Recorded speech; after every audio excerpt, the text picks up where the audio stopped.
Welcome to the book of Joshua, which comes, of course, right after Deuteronomy and the rest of the Pentateuch, which left us on a cliffhanger. After the fall of man in the garden in Genesis 3, God initiated a plan to restore blessing to all nations in Genesis chapter 12 by choosing one man and promising him land, descendants, and blessing.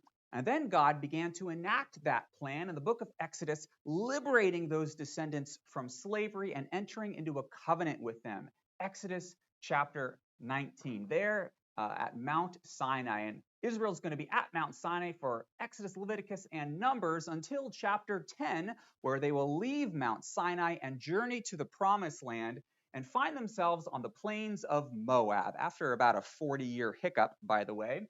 And they are going to be located at the plains of Moab, starting in Numbers chapter 21, all of the book of Deuteronomy, and the first couple chapters of Joshua. Joshua is a book which records the historical fulfillment of God's promise to Abraham way back in Genesis chapter 12. It's history, but it's told from a theological perspective. And its central character, of course, is Joshua, or in Hebrew, pronounced Yehoshua. Kind of sounds like Jesus, doesn't it? They share that name together, a name which means Yahweh saves. Now, Yehoshua receives a very important call and commission from God here in chapter 1. Let's take a look at that commission of Joshua. After the death of Moses, the servant of Yahweh, Yahweh said to Yehoshua, son of Nun, Moses, my servant, is dead. Now, therefore, arise and go over the Jordan, you and all the people, into the land that I am giving you. Every place that the sole of your foot will tread, I have given you. And down to chapter 6, or verse 6, be strong and courageous, for you shall cause this people to inherit the land sworn to their fathers. Now, this commission of Joshua, it both consciously links back to the past. Remember, this is a land that Yahweh swore to their fathers, their ancestors. But this commission also forecasts the future of the book of Joshua. It serves, many have noticed, as the table of contents, the TOC, the table of contents for the rest of the book of Joshua. Let's take a look at how it does that, kind of breaking it down, each little section of this commission in verses 2 to 9 of this opening chapter.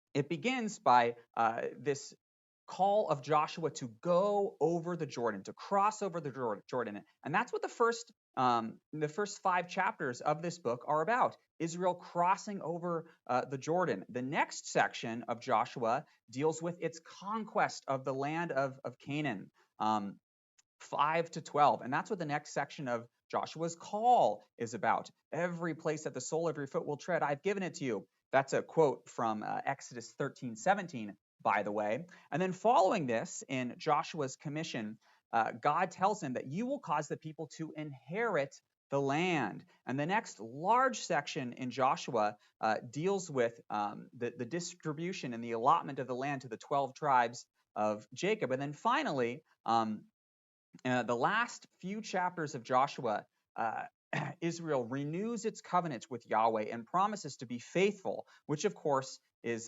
how Joshua's commission ends. This call to do according to the law of Moses, written probably specifically in the book of Deuteronomy. This book of the law, therefore, becomes the central focus of Joshua's call and commission in chapter 12. And I use this word central very specifically, and I mean it literally. It is the center of a chiasm here in chapter 1. Take a look at this. Remember what a chiasm is? Well, let me show you. Here's the opening chiasm in Joshua's call from God.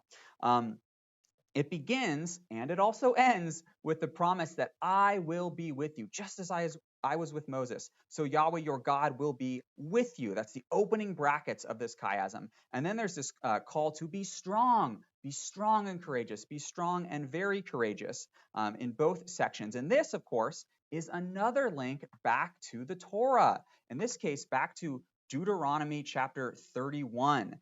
This is where no surprise, we have this anticipation of Joshua succeeding or coming after Moses, and we have the same exact language down here in verse 23 of this chapter. Be strong and courageous, for I will be with you. Same exact language. Now jump back to the chiasm here, and what is Joshua supposed to be strong in order to do? Is it be strong so that you can take the land? No, it's be strong so that you can be careful to do according to the law that Moses, my servant, commanded. Be careful to do according to all that is written. Written where? Written in the book of the law, the book of Torah. It shall not depart from your mouth. You shall meditate, Haggah, on it day and night. This is Psalm 1 language here, picked up in the first book of the former prophets. You want to know what a good leader looks like? He is one who meditates on the word of God. And now the rest of the book of Joshua, the entire book, is a testament to the faithfulness of Joshua, to his adherence to the minute details of the book of the law of Moses, given to him, the servant of God, on Mount Sinai. And as a result of his meditation on the law, he is granted success and he prospers in his call to take the land. Now, the book of Joshua is quick.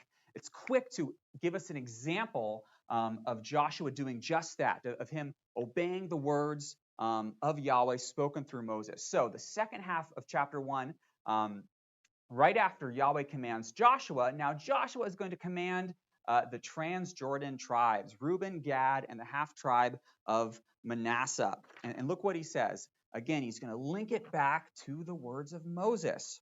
Let's go back to Joshua 1, where Yahweh commands Joshua. Now Joshua is going to command the people, and specifically Reuben, Gad, Manasseh. He says to them, remember the word that Moses, the servant of Yahweh, commanded you. He said that you should go across the land, pass over the Jordan, and help your brothers, the remaining tribes, to take the land. And when the Lord gives you rest from war, then you may return to your possession, the possession that Moses gave you beyond the Jordan, toward the sunrise in the east. Now, we are going to see reference to the word of Moses spoken to him, the commandments of Yahweh. We're going to see that constantly in the book of Joshua. And therefore, we are going to reference this chart many, many times as we work through the book of Joshua together. It's a chart which has the Torah of Yahweh, his instructions, his commandments spoken to Moses and also to Joshua here in the left column. And on the right column, we have the obedience of Joshua. Joshua following those words and enacting them very exactly. So here we are in chapter 1 of the book of Joshua, where we just read, remember the word that Moses commanded you, you shall pass over until the Lord gives you rest. Just like Moses said in Numbers 32, take up arms and pass over the Jordan. And what do we have in the book of Joshua now? The obedience column.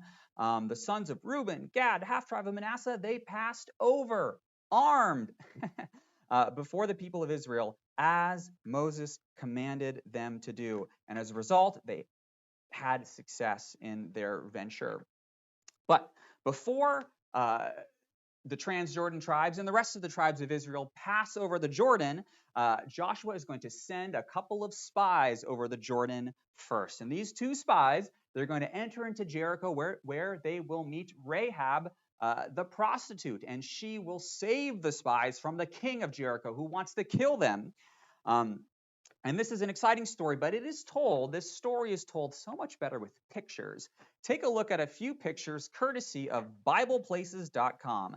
These guys have amazing content. So this is content they've produced, and they place the Bible verse, the explicit right from the text here at the top, and we see that this is Joshua chapter 2, verse 1 here at the bottom. And this thing running right here, this little brown strip, is the Jordan River.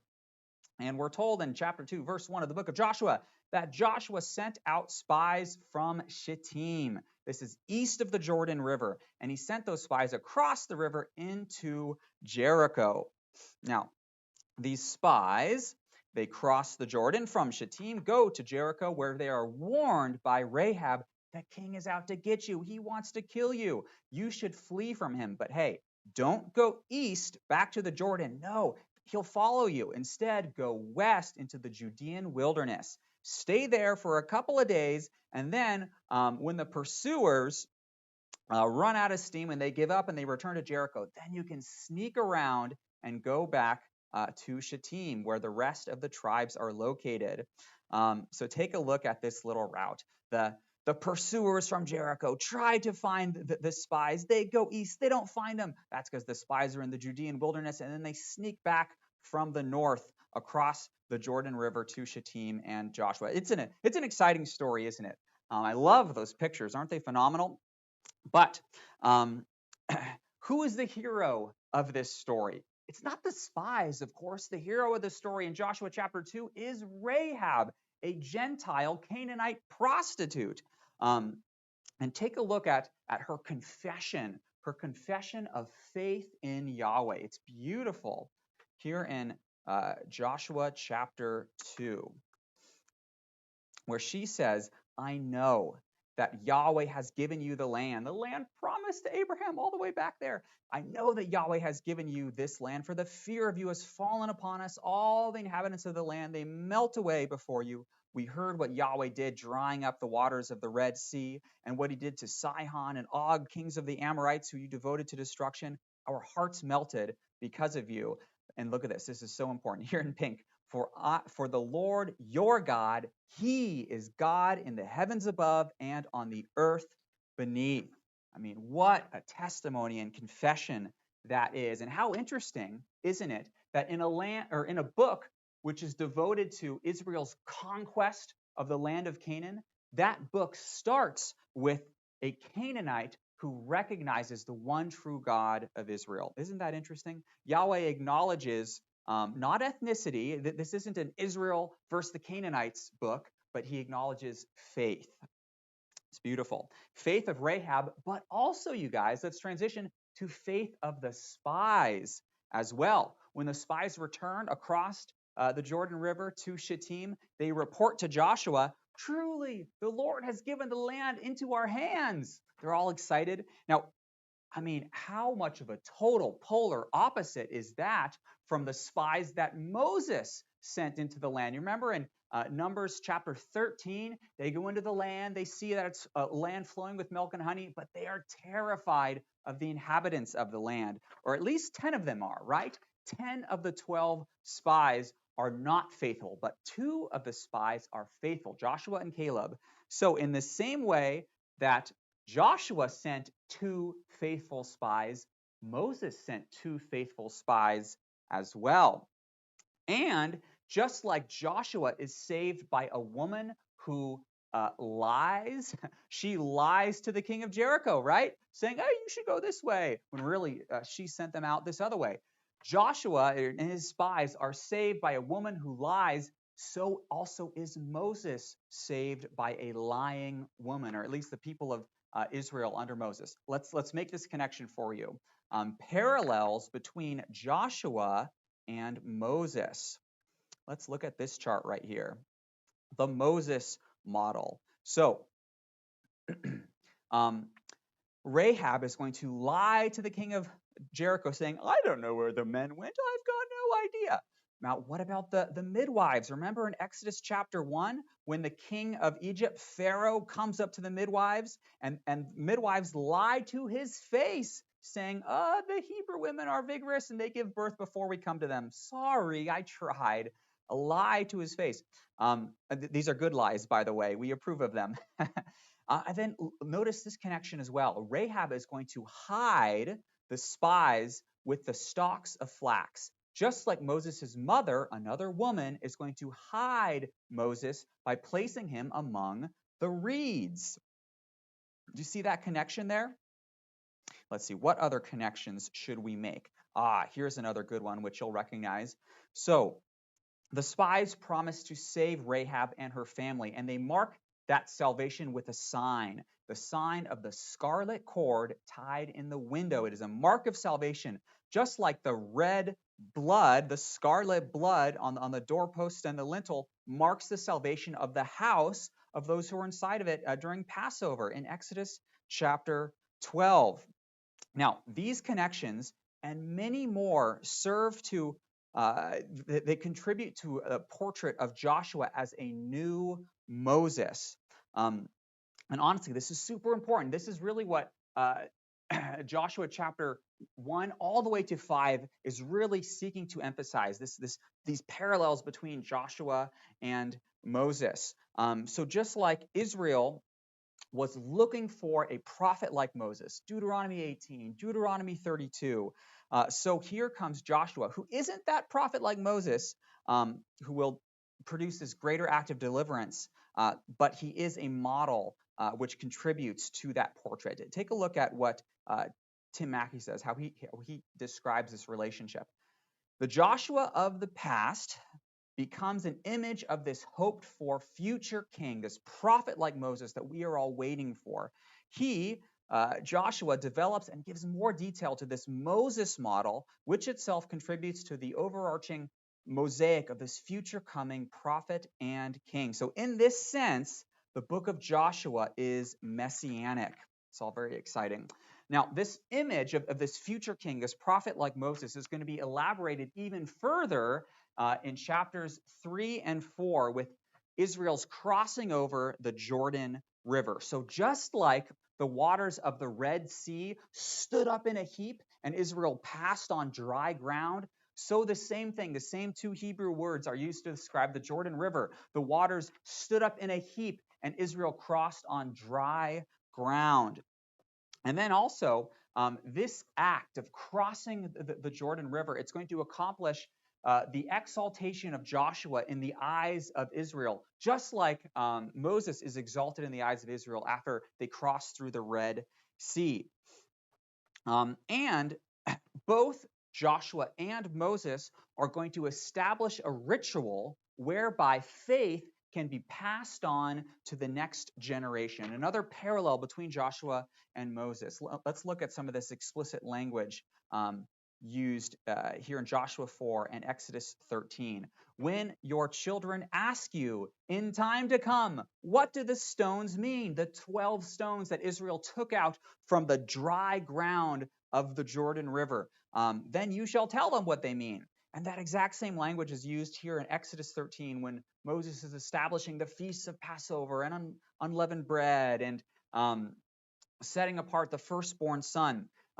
When in time to come your son asks you, what does this mean? You shall tell him, by a strong hand the Lord has brought us out of Egypt, and by that strong hand he will give the land to the people. Now this is certainly a testament to the importance of passing faith on to the next generation, which unfortunately makes the contrast between the book of Joshua and the book of Judges even more stark and great and really tragic between the faithfulness of Joshua and the faithlessness of the generations following him. Well, Joshua's faithfulness is demonstrated yet again in the very first thing he does when he crosses the Jordan River. So here we are in chapter 5. And in chapter 5, verse 2, Yahweh said to Joshua, make flint knives and circumcise the sons of Israel. And then in Joshua 5, verse 3,